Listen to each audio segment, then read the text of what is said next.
नमस्कार। आप देख रहे हैं बियॉन्ड बॉर्डर्स और मैं हूं अनुज शुक्ला।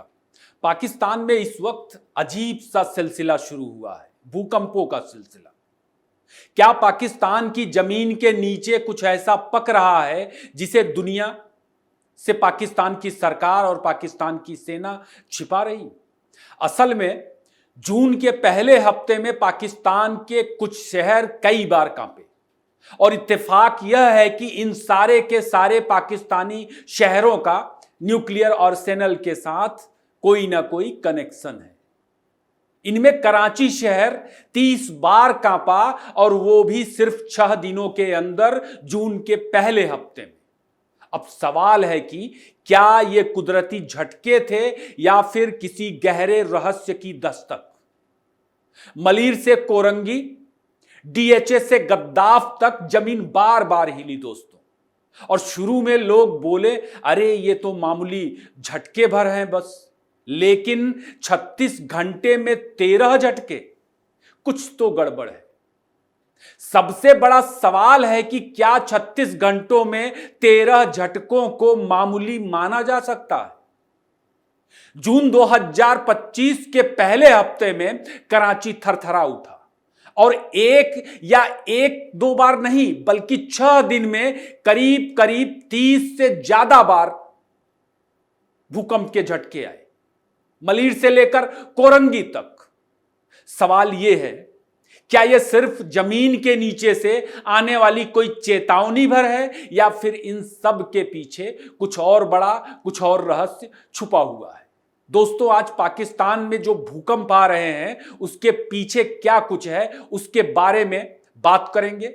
उम्मीद है कि आप अंत तक बने रहेंगे और अपनी राय भी जरूर देंगे। दोस्तों, हम जिस मुद्दे पर बात कर रहे हैं वह सिर्फ राजनीति या ग्लोबल अफेयर्स भर की बात नहीं, यह सच को हर पहलू से जानने का एक प्रयास है। आज हम आपके सामने उन चीजों का पता लगाने की कोशिश कर रहे हैं जो पाकिस्तान में और खास तौर पर कराची में अजीब भूकंपीय हलचलों के पीछे की एक वजह हो सकता है। असल में 1 से 6 जून के बीच जो रिकॉर्ड सामने आए वो हैरान करने वाले हैं। इन्हें भारत और पाकिस्तान की सभी प्रतिष्ठित अखबारों, चैनलों ने कवर किया, लगभग सभी ने। आप कुछ खबरों को स्क्रीन पर देख सकते हैं। सिर्फ 36 घंटे में 13 झटके, जिनमें से कुछ तो एक ही मिनट में कई कई बार के। पाकिस्तान में जून के पहले हफ्ते में जो भूकंप के झटके आए उनकी तीव्रता 1.5 से 3.6 रिक्टर स्केल तक रही, जो सुनने में भले हल्का लगे लेकिन इतने क्लस्टर में इनका आना एक बहुत ही असामान्य घटना है। यह भी कम मजेदार नहीं कि भूकंप के झटकों के केंद्र भी शहरी इलाके ही हैं।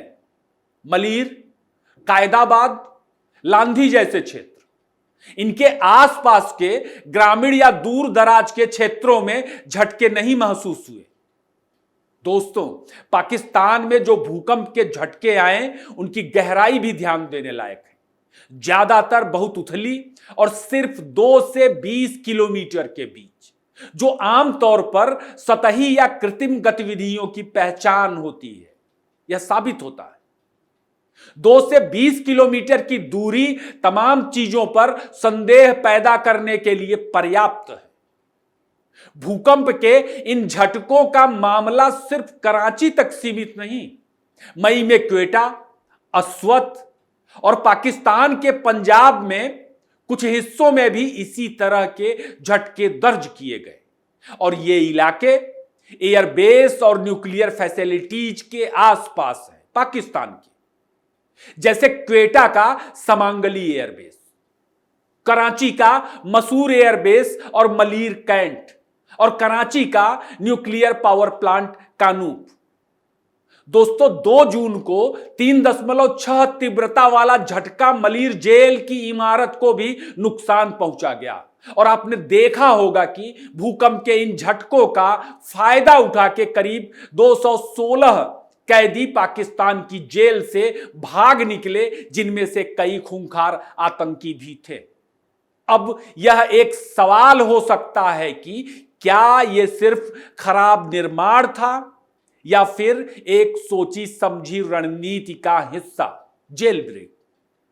अगर झटका जानबूझकर कराया गया हो तो जेल ब्रेक के कई मकसद या साजिश को माना जा सकता है। उदाहरण के लिए, भूकंप और जेल ब्रेक के बहाने लोगों का ध्यान, खासकर शत्रुओं का ध्यान या दुनिया की तमाम खुफिया एजेंसियों का ध्यान किसी गुप्त ऑपरेशन से हटाना हो सकता है। ऐसा हो सकता है। और या फिर किसी गहरी साजिश की तैयारी के तहत सैन्य हलचल को छिपाने के लिए अफरा तफरी फैलाने का एक उपक्रम हो सकता है। पाकिस्तानी सेना और सरकार ऐसा कर सकती है। या यह भी हो सकता है कि यह एक मनोवैज्ञानिक असर जांचने के लिए एक सिग्नल एक्ट हो। पाकिस्तानी सरकार इसे लांधी फॉल्ट लाइन का असर बता रही है, जो अब दशकों बाद फिर से, जिसे बताया जा रहा कि वह फिर से सक्रिय हो गया। इंडिया टुडे ने भी अपनी एक रिपोर्ट में तो यहां तक कहा कि यह ग्रेट हिमालयन अर्थक्वेक के आने का संकेत है। इंडिया टुडे ने इसकी वजहें भी बताई और ऑपरेशन सिंदूर के दौरान इस्लामाबाद कराची तक कब्जा करवा देने वाला जो हमारा हिंदी टीवी चैनलों का समूह है, जो उसके पत्रकार हैं, उनकी फौज भी इस बात पे खुश है कि यह तो पाकिस्तान की बर्बादी का संकेत है। भूकंप से पाकिस्तान की तबाही वाले वीडियोज बनाए जा रहे हैं और उनकी वेबसाइट्स पर खबरें लगाई जा रही, वे इसी बात में खुश हैं। ग्रेट हिमालयन अर्थक्वेक को लेकर तमाम रिपोर्ट्स में जो कहा जा रहा, निश्चित ही यह भूगर्भीय रूप से संभव है, लेकिन तमाम ऐसी चीजें हैं जिसकी तरफ लोग ध्यान नहीं दे रहे। एक ही शहर में 30 से ज्यादा झटके और उनका दायरा, दोस्तों, बड़ी चिंता की बात है, जहां लोग देख नहीं पा रहे। हमारे जो टीवी चैनलों के पत्रकार हैं बड़े बड़े, वे उस चीज को देख ही नहीं पा रहे। ऐसे झटकों का पैटर्न आमतौर पर ज्वालामुखी के आसपास देखा जाता है और दुर्भाग्य से कराची के आसपास कोई ज्वालामुखी नहीं है। ऐसे झटकों का दूसरा कारण होता है कि जमीन के नीचे लिक्विड या गैस का बहाव हो। तो फिर अब सीधा सवाल किया जा सकता है, और वह सवाल क्या है? वह सवाल है कि क्या इन झटकों का पाकिस्तान की सैन्य या परमाणु योजना से संबंध है? अब देखिए, पहली संभावना, जमीन के नीचे बंकर या सैन्य ढांचे का निर्माण पाकिस्तान में आ रहे झटकों की एक वजह हो सकता है। अभी हाल ही में सैटेलाइट तस्वीरों का नया विश्लेषण सामने आया। रोज विश्लेषण आ रहे और इन विश्लेषणों से पता चल रहा कि पाकिस्तान के एयर बेसेस पर तमाम चीजों को ढक दिया गया है। इससे पहले के जो सैटेलाइट विश्लेषण सामने आए थे, उनमें चीजों को ढका हुआ नहीं पाया गया था। कुछ विशेषज्ञों ने ढकने के आधार पर माना कि पाकिस्तान की सेना गुप्त अंडरग्राउंड ढांचे बना रही या फिर उनकी मरम्मत कर रही, जो ऑपरेशन सिंदूर के दौरान क्षतिग्रस्त हो गए हों, जिसे हम पहले HBTS यानी hard and deeply buried targets के नाम से जानते हैं। दोस्तों, ये निर्माण बेहद संवेदनशील इलाकों में हो रहे। इन झटकों की प्रकृति सामान्य भूकंपीय गतिविधियों जैसी बिल्कुल नहीं, बल्कि ये जानबूझकर की गई जमीन के नीचे की खुदाई की तरफ संकेत करते हैं। यानी संभावना है कि ये निर्माण मिसाइल साइलो या परमाणु बंकरों के लिए हो रहे हैं, जो पाकिस्तान के बढ़ते बैलिस्टिक मिसाइल जखीरे को छिपाने के लिए हो सकते हैं। तो यह गंभीर बात है। यह सिर्फ भूकंप भर का सामान्य मामला नहीं। एक दूसरी बात यह भी हो सकता है कि न्यूक्लियर टेस्टिंग फैसिलिटीज का विस्तार किया जा रहा हो पाकिस्तान की तरफ से, यानी ऐसे केंद्र जहां क्रिटिकल कंडीशन तक पहुंचे बिना परीक्षण होते हैं, जिससे अंतरराष्ट्रीय निगरानी से बचा जा सके, भूकंप का एक नैरेटिव और एक माहौल बना करके, जेल ब्रेक का माहौल बना करके। ऐसे टेस्ट आमतौर पर मजबूत बंकरों में छिपाए जाते हैं, साथ ही यह भी माना जा रहा कि पाकिस्तान अपना भूमिगत यानी टनल नेटवर्क बढ़ा रहा। एक संभावना यह भी है जिससे सामरिक हथियारों को पाकिस्तान तेजी से चुपचाप इधर से उधर लेकर के जा सके युद्ध के दौरान, खासकर छोटे न्यूक्लियर हथियारों को इधर से उधर लेकर के जा सके, और अगर कभी हमला हो तो पाकिस्तान की सेना उन टनल्स में आसरा लेकर, शरण लेकर बची रहे। ये टनल्स दुश्मन के लिए निगरानी और टारगेटिंग को भी मुश्किल बना देती है, क्योंकि ऑपरेशन सिंदूर से एक बार फिर साफ हुआ कि पाकिस्तानी सेना भारत से आमना सामना करने की स्थिति में बिल्कुल नहीं है। और इन सबका मतलब साफ है कि पाकिस्तान की फौज किसी गुप्त और बेहद आक्रामक न्यूक्लियर तैयारी में जुटी हुई है, और वो भी एक ऐसे वक्त में जब हालात बेहद अनिश्चित हैं। यानी ऑपरेशन सिंदूर के बाद जब पाकिस्तान की अमेरिकी और चीनी शील्ड भी उसे भारत की ठुकाई से नहीं बचा पाई, ऐसे वक्त में पाकिस्तान इस तरह की गतिविधियों को करते नजर आ रहा, क्योंकि पाकिस्तान की न्यूक्लियर पॉलिसी दोस्तों डर पर नहीं बल्कि दुश्मनों को डराने पर टिकी है। इसमें न्यूक्लियर हथियारों को सीमा के करीब तैनात करने की रणनीति भी है। जैसे साल 2022 में जब भारत की ब्रह्मोस मिसाइल गलती से पाकिस्तान में जा गिरी थी, उस वक्त भी पाकिस्तानी हथियार चुपचाप सीमा की ओर बढ़ा दिए गए थे, ऐसे रिपोर्ट्स हैं।